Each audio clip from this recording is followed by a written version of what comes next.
नमस्कार दोस्तों, कैसे हैं आप लोग? अगर मैं आपको कहूँ कि एक्सेल के अंदर डेटा क्लीनिंग के काम करके आप 16,500 रुपीज़ कमा सकते हैं, तो कैसा रहेगा? तो चलो आज इसी के बारे में चर्चा करूँगा क्योंकि मैं पूरा आपको सारे पॉइंट्स दिखाऊँगा कि आपको काम कहाँ से मिलेगा। सबसे इम्पोर्टेंट पॉइंट है अगर आपको गूगल में जाकर दिखाऊँगा कि इस तरीके से डेटा क्लीनिंग का काम लिंक्डइन जैसे बड़े प्लेटफ़ॉर्म में भी कितने सारे अवेलेबल है। तो चलो सबसे पहले वो आपको दिखा देता हूँ। अगर गूगल में जाकर आप सर्च करेंगे डेटा क्लीनिंग के काम तो आप देखेंगे तो बहुत सारे ऑनलाइन प्लेटफॉर्म आपको मिलेगा। अपवर्क.com, साथ ही साथ fiverr.com, साथ ही साथ लिंक्डइन, जहाँ पे देखिए 2000 से भी ज़्यादा डेटा क्लीनिंग का जॉब है, वो भी इंडिया में। और ये सारे जॉब जो है वो फ्रीलांसिंग है, ऑनलाइन है। किसी भी जगह पे जाने का जरूरत नहीं है, किसी भी ऑफिस में जाकर काम नहीं करना पड़ेगा। आप घर बैठे कर सकते हैं। इसके लिए आपको स्किल, नॉलेज एंड आपका क्वालिटी होना चाहिए। तो काम कौन सा है वो तो मैं दिखाऊंगा। सबसे पहले मैं आपको fiverr.com के ऊपर इस डेटा क्लीनिंग के काम के कितना पैसा मिला है, सबसे पहले वो मैं आपके साथ शेयर कर लेता हूँ। देखिए मैं एक गिग ओपन करके रखा। यहाँ पे प्रदीप कुमार के नाम में एक गिग है और ये जो कैंडिडेट है वो प्रो अकाउंट है, मतलब इसका रेटिंग प्रो अकाउंट लेवल का है और करीबन करीबन 312 ऑर्डर कंप्लीट कर चुके हैं। तो सोचिए कितना बड़ा ऑर्डर कंप्लीट करके काम कर रहा है।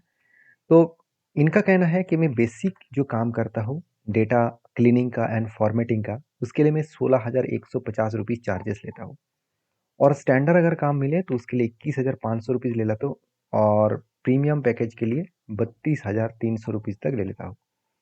तो काम कौन सा करते हैं सबसे पहले वो भी देख लीजिए। देखिए इनका काम है कि जो एक्सेल के ऊपर एक्सपर्ट है और कौन सा काम करते हैं आप देख सकते हैं। Data automation, MIS report, data analytics and data cleaning आप देख सकते हैं। वर्क मतलब दिस वर्क क्लीनिंग डैशबोर्ड, तो इस तरीके से चीज़ों के ऊपर काम करते हैं। तो इनका कहना है कि मैं इस तरीके से काम बहुत सारा किया हूँ। आप मेरा बैक टेस्टिंग करके देख सकते हैं। देखिए 1 से 7 दिन के अंदर अंदर 200 से 400 डॉलर कमा चुके हैं। अभी कहेंगे सर 400 डॉलर ये होता कितना है? चलो मैं एक बार कैलकुलेट के ऊपर लेके जाता हूँ। 400 डॉलर अगर मैं 82 रुपीज़ पर डॉलर में पकड़ता हूँ तो 32,800 रुपीज़ आते हैं। तो सोचिए 7 दिनों के अंदर 32,000 कमा इस व्यक्ति कमा रहा है। तो कमाना आसान है। इसके लिए आपको सिर्फ चीज़ों को समझ कर सीख कर काम करना है। इस तरीके से डैशबोर्ड किस तरीके से क्रिएट किया जाता है, इसके लिए मैं डीपली एक बेसिक टू एडवांस लेवल का एक जल्द से जल्द 2025 में ही एक कोर्स लॉन्च करने वाला हूँ, जहाँ पे अगर आप सीखना चाहते हैं basic to advance level deeply, मैं एकदम आसान भाषा में आपको बेसिक टू एडवांस लेवल सिखाऊंगा। चाहे आप ऑनलाइन काम करें, चाहे आप किसी भी ऑफिस में काम करें, चाहे आप खुद के बिजनेस के ऊपर एक्सेल को यूज़ करें, तो आप ए टू जेड सीख पाएंगे वहाँ पे।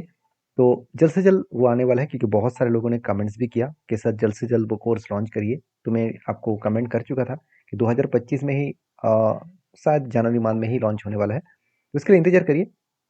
तो यहाँ पे देख सकते हैं जो व्यक्ति काम किया, तो इस काम किस तरीके से दिया जाता है सबसे पहले वो देखूंगा।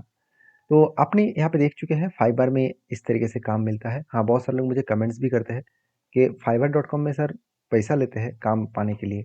देखिए कुछ प्रीमियम वर्जन भी है। अगर आप प्रीमियम चार्जेस देकर काम पाना चाहते हैं तो आप रजिस्टर कर सकते हैं। आप फ्री ऑफ कॉस्ट भी काम पा सकते हैं। हाँ, first time free of cost आप काम पाना चाहते हैं तो इसके लिए थोड़ा सा आपको मेहनत करना होगा। तो मेहनत किस तरीके से करना होगा आपको वीडियो के लास्ट में बताऊंगा, उससे पहले चीज़ों को देख लेते हैं। जैसे देखिए अभी कुछ इस तरीके से एक्सेल सीट कस्टमर आपको प्रोवाइड करेंगे, तो उसको कुछ इस तरीके से डेटा को क्लीनिंग करके देना पड़ेगा। और मज़ेदार बात है कि कस्टमर को खुश करने के लिए उसको आप इस तरीके से एक चेक बॉक्स भी बना सकते हैं। जो डेटा वो उसको चाहिए, जिस साल का डेटा वो मतलब साल नहीं, जिस जोन का डेटा चाहिए। जैसे देखिए नागपुर का डेटा लिया, नागपुर वेस्ट का, तो मैंने क्लिक किया कौन सा सालों में और हर सालों में हर मंथ में कितना उसका सेल था, वो भी उसका क्लियरली यहाँ पे देखने को मिल जाएगा। तो मैंने किस तरीके से इस काम को किया और किस तरीके से इसको किया जाता है आज मैं आपको सिखाने वाला हूँ। ठीक है, डेटा कस्टमर कुछ इस तरीके से आपको देने वाला है, जहाँ पे साल तो होगा, जोन तो होगा और जनवरी टू दिसंबर तक मंथ का डेटा एक साथ है। तो इसको आपको सेपरेट करना है, हर मंथ के लिए अलग अलग डेटा को सेपरेट करना है। तो आप कहेंगे सर ये तो चुटकी में हो जाएगा। हाँ, अगर आप सीख चुके हैं तो चुटकी में हो जाएगा। अगर आप नहीं सीखे हुए तो इस वीडियो को पूरा देखिए। यहाँ पे मैं एडवांस लेवल कुछ डेटा आपको और एक्सेल का कुछ टिक्स आपको मैं बताने वाला हूँ। तो चलो वीडियो को शुरू करते हैं। शुरू करने से पहले रिक्वेस्ट करूंगा, चैनल को सब्सक्राइब करिए, क्योंकि इस तरीके से क्वालिटी कंटेंट आपको मिलेगा। चाहे आप फ्रीलांसिंग काम करें ना करें, आप किसी भी कंपनी में अगर एक्सेल के ऊपर काम कर रहे हैं तो आपके लिए बहुत हेल्पफुल होगा इस वीडियो। तो चलो सबसे पहले देख लेते हैं इस डेटा को। यहाँ पे जो डेटा है आप ध्यान से देखेंगे, सारा जो डेटा है जनवरी टू यहाँ पे कौन सा डेटा है, अप टू दिसंबर तक। मगर दिक्कत यहाँ पे ये है कि इस डेटा को ध्यान से अगर मैं थोड़ा सा जूम कर दूं, देखेंगे तो सारे डेटा जो कॉमा देकर यहाँ पे डेटा को सेपरेट किया गया है, तो सारे कॉमा होता तो कोई बात नहीं, यहाँ पे बीच में हाइफन भी है, मतलब यहाँ पे इस तरीके से कुछ हाइफन भी है। अभी देखिए फिर से कॉमा है, फिर से कॉमा है, उसके बाद फिर से कॉमा और लास्ट में फिर से हाइफन। मतलब डेटा कुछ इस तरीके से मिला है और इस हाइफन को आपको क्लीन करके और कॉमा को क्लीन करके आपको कुछ इस तरीके से जनवरी टू दिसंबर तक डेटा को सेपरेट करना है। तो चलो मैं किस तरीके से किया वो मैं आपको दिखाने वाला हूँ। और एक इस एक्सेल शीट का डेटा मैं आपको नीचे डाउनलोड करने के लिए लिंक दे दूंगा, जाकर डाउनलोड करिए, प्रैक्टिस करिए। क्योंकि देखिए एक्सेल में सबसे बड़ी बात क्या है जानते हैं, प्रैक्टिस। जितना प्रैक्टिस करेंगे उतना आप सीख पाएंगे, उतना आप प्रोफेशनल बन पाएंगे। तो देखिए सबसे पहले इस डेटा को मैं कॉपी करके आपको प्रैक्टिस करने के लिए मैं यहाँ पे रख रहा हूँ, क्योंकि आपको प्रैक्टिस करने के लिए मैं देने वाला हूँ आपको। तो चलो मेनली जो डेटा है आपको करना क्या है, यहाँ पे जो डेटा है इस डेटा को सेपरेट करना है। तो मैं कैसे करूँगा, फर्स्ट सेल के ऊपर मैंने क्लिक किया और क्लिक करने के बाद शिफ्ट कंट्रोल डाउन एरो को पेश किया। कीबोर्ड में control down sorry shift control और डाउन एरो की पेश करना होगा। तो शिफ्ट के साथ कंट्रोल और डाउन एरो की पेश करने के बाद सारा डेटा सिलेक्ट हो जाएगा और फिर से फर्स्ट सेल में जाना है तो आपको कीबोर्ड में कंट्रोल बैक पेश करना है। याद रखिएगा शॉर्टकट जो मैं बता रहा हूँ, कंट्रोल बैक पेश। उसके बाद आपको जाना है, यहाँ पे देखिए बहुत सारे टैब्स है, होम, इंसर्ट, माई चॉइस में खुद बनाया, कोई बात नहीं, आपके शायद ना दिखे, कोई बात नहीं। तो आपको जाना है डेटा टैब में। तो डेटा टैब में जाने के बाद आपको करना क्या है, टेक्स्ट टू कॉलम। तो देखिए इसको सेपरेट करने का बहुत अलग अलग तरीका है, मैं आपको आसान तरीका दिखाने वाला हूँ। तो आपको जाना है टेक्स्ट टू कॉलम, क्योंकि हम मैं फ्लैश फिल को भी यूज़ कर पाते, मतलब फ्लैश फिल को भी यूज़ करके इसको सेपरेट किया जा सकता था। नहीं तो आप रिप्लेस को भी यूज़ कर सकते थे। तो बहुत सारे अलग अलग तरीका था, तो मैं टेक्स्ट टू कॉलम को दिखाऊंगा। तो सबसे पहले मैं टेक्स्ट टू कॉलम के ऊपर क्लिक किया। याद रखिएगा टेक्स्ट टू कॉलम के ऊपर क्लिक करने से पहले डेटा सिलेक्ट होना चाहिए, मस्ट भी सिलेक्ट होना चाहिए। और यहाँ पे जो हेडिंग्स है उसको छोड़ दीजिए। उसके बाद देखिए यहाँ पे इस तरीके से कुछ इंटरफेस आ जाएगा जब आप टेक्स्ट टू कॉलम के ऊपर क्लिक करेंगे। तो आपको यहाँ पे नेक्स्ट वाला बटन के ऊपर क्लिक करना है, क्योंकि सारा डेटा यहाँ पे आपको देखने को मिल जाएगा। तो नेक्स्ट के ऊपर क्लिक करने के बाद आपको यहाँ पे पूछा जा रहा है, आप जब सेपरेट करने वाले हैं, यहाँ पे जो डेटा को सेपरेट करने वाला है वो डेटा कौन सा डेटा सेपरेट करने जा रहे हैं और कौन सा सिंबल के माध्यम से सेपरेट करेंगे। देखिए बीच में सबसे ज़्यादा कौन है, सबसे ज़्यादा यहाँ पे कॉमा है, मतलब कॉमा सबसे ज़्यादा दिया गया है। तो सबसे पहले मैं कॉमास को सेपरेट कर दूंगा। तो कॉमास को सेपरेट करने के लिए मुझे यहाँ पे देखिए सारे यहाँ पे ऑप्शन दिखेगा। यहाँ पे जो आप डेलीमीटर्स यहाँ पे देख सकते हैं, डेलीमीटर्स जो है टैब है, सेमी कोलन्स है, कॉमास है, स्पेस है, आदर्स है। तो मैं कहाँ पे जाऊँगा, कॉमास के ऊपर। तो आप देख सकते हैं यहाँ पे मैंने कहाँ पे गया, कॉमास के ऊपर क्लिक किया। और जब जब मैं कॉमास के ऊपर क्लिक किया तो आप देख सकते हैं सारे डेटा जो है वो सेपरेट हो गया। सिर्फ जहाँ जहाँ पे हाइपन है वो डेटा सेपरेट नहीं हुआ। कोई बात नहीं, मैं सबसे पहले कॉमा को सेपरेट कर लेता हूँ, नेक्स्ट करता हूँ, उसके बाद फिनिश कर देता हूँ। तो यहाँ पे क्या होगा, सारे डेटा आप देख सकते हैं सेपरेट हो चुके हैं। यहाँ पे जो हेडिंग्स था इस हेडिंग्स को मैं सबसे पहले डिलीट करूंगा, क्योंकि नहीं तो डेटा बहुत बड़ा हो जाएगा। तो देखिए सारे डेटा यहाँ पे कुछ इस तरीके से सेपरेट हो चुके हैं। जनवरी, फरवरी, मार्च, अप्रैल सारे डेटा अलग हो चुके हैं। सिर्फ बीच में देखिए जहाँ जहाँ पे हाइफन था वो जगह पे सेपरेट नहीं हुआ। तो मैं क्या करूंगा, जहाँ पे डेटा है, हाइफन वाला डेटा है, उसके नेक्स्ट सेल में एक सेल इंसर्ट करूंगा, ब्लैंक सेल एक इंसर्ट करूंगा। तो ब्लैंक सेल इंसर्ट करने के लिए आपको माउस को ऊपर लेके जाना है, क्लिक करना है। उसके बाद कंट्रोल के साथ प्लस क्लिक करिए, कंट्रोल प्लस, तो एक सेल ऐड हो जाएगा।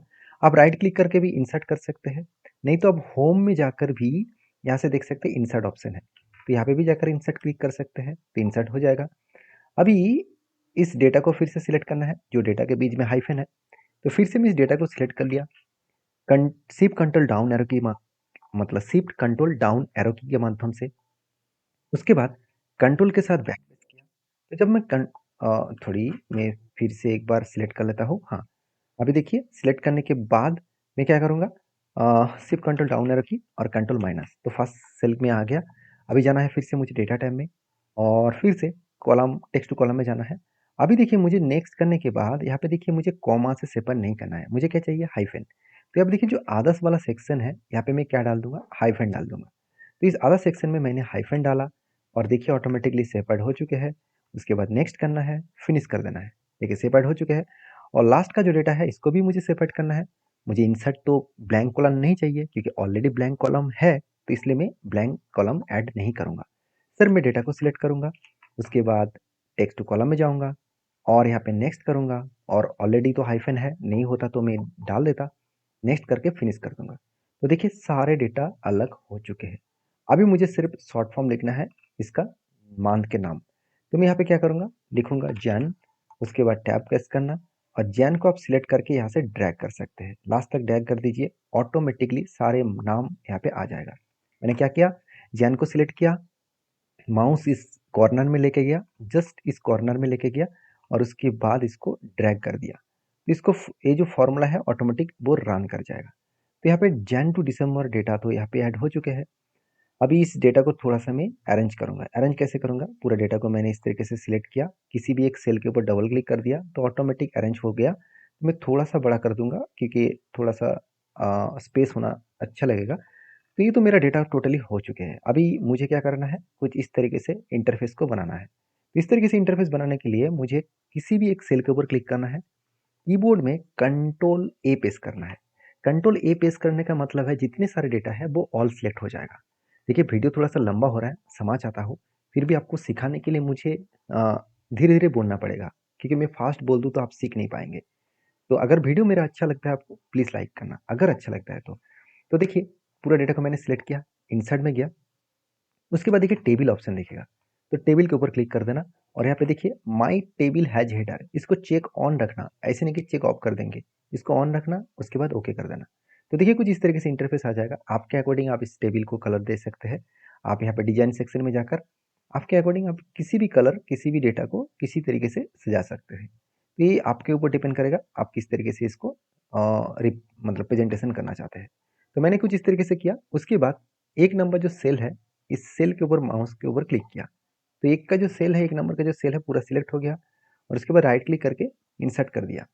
तो एक नहीं मैं दो इंसर्ट कर रहा हूँ क्योंकि मुझे थोड़ा सा यहाँ पे गैप चाहिए, क्योंकि गैप मैं इसीलिए ले रहा हूँ, अभी आपको पता चलेगा। क्योंकि देखिए यहाँ पे जो यहाँ पे मतलब एक ड्रॉप डाउन लिस्ट बना था, ड्रॉप डाउन नहीं एक्चुअली आप इसको स्लाइसर कहा जाता है, जिसके ऊपर क्लिक करूंगा उसी का डेटा शो करेगा। तो इस तरीके से स्लाइसर मैंने कैसे बनाया, चलो वो मैं आपको यहाँ भी दिखाने वाला हूँ।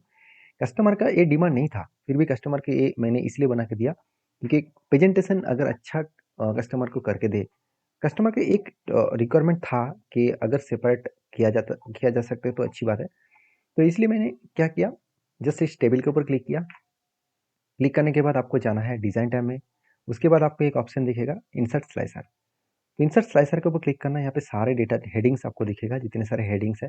तो मुझे चाहिए सिर्फ जोन, तो जोन के ऊपर क्लिक करने के बाद ओके कर दूंगा, तो सारे जोन यहाँ पे अवेलेबल हो जाएगा। तो आपको करना क्या है, इसको ड्रैग करके, इसको सिलेक्ट करके आपको इस साइड वाला डेटा को पकड़कर इसको ड्रैग करना है और आप इसको यहाँ पे बिठा दीजिए। उसके बाद आपको करना क्या है, देखिए यहाँ पे ऑप्शन में जाना है। यहाँ पे देख सकते हैं जो कॉलम्स है, आप कितना कॉलम चाहते हैं। मैं यहाँ पे 18 कॉलम चाहता हूँ, तो 18 लिख दिया। 18 लिखने से क्या होगा, 18 जो अलग अलग जोन है वो यहाँ पे शो हो जाएगा। उसके बाद आप इसको एडजस्टमेंट कर सकते हैं, इसके अकॉर्डिंग आप आपके हिसाब से एडजस्टमेंट कर सकते हैं। ये टोटली डिपेंड करेगा आप किस तरीके से इसको रिप्रेजेंट करा रहे हैं। तो पूरा के पूरा आप यहाँ पे डेटा को अरेंज करा सकते हैं, पूरा के पूरा डेटा को आप यहाँ पे इस तरीके से सजा सकते हैं। तो मेरे हिसाब से आप आपके हिसाब से यहाँ पे एडजस्टमेंट करिए। ऑप्शन में जाकर 18 की जगह आप 17 भी ले सकते हैं, 15 भी ले सकते हैं, ये आपके ऊपर डिपेंड करेगा। तो सारे हेडिंग्स आपको दिखेगा, कुछ इस तरीके से हेडिंग्स आपको दिख रहा है, यहाँ पे भी हेडिंग्स दिखेगा। तो अगर आप चाहते हैं कि नहीं मुझे यहाँ पे नहीं चाहिए, मुझे साइड में चाहिए और सारे नाम दिखना चाहिए, तो आप इस तरीके से छोटा करके साइड में भी ले आ सकते हैं। तो मेरे हिसाब से हेडिंग्स में हो तो अच्छी बात है। और इसको कलर चेंज कर सकते हो ऑप्शन में जाकर, आप स्लाइसर का कलर भी चेंज कर सकते हैं, आपके अकॉर्डिंग आप कलर को चेंज कर दीजिए। उसके बाद देखिए जो नाम के ऊपर क्लिक करेंगे तो वो ही नाम यहाँ पे आपका शो होगा। देखिए कस्टमर का यही रिक्वायरमेंट था और वो रिक्वायरमेंट मैंने फुलफिल कर दिया। और इसी तरीके से काम करने का फायदा आपको मिलेगा। 200 से 400 डॉलर तक आपको मिलने वाले हैं। तो आप कहेंगे सर 200 से 400 डॉलर इसी काम के लिए देने वाले हैं? हाँ देने वाले हैं।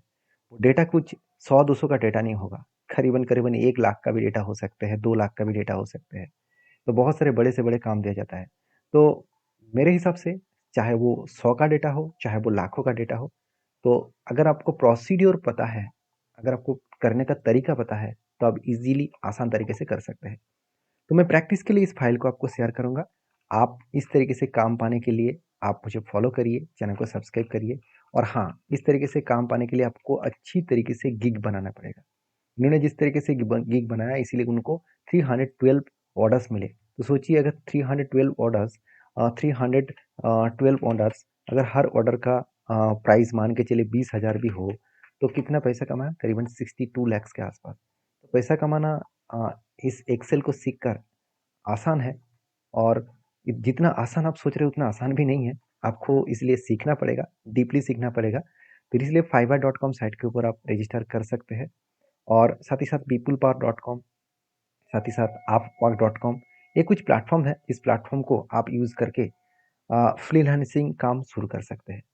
वीडियो में जानकर अच्छा मिले तो प्लीज़ लाइक करना और हाँ, अगर आप basic to advance level course को पाना चाहते हैं, सीखना चाहते हैं तो मुझे सिर्फ बेसिक टू एडवांस लिखकर कमेंट्स करिए। आपका कमेंट्स के इंतज़ार में मैं ज़रूर वेट करूँगा और वीडियो अच्छा लगे तो प्लीज़ लाइक करना। Thank you.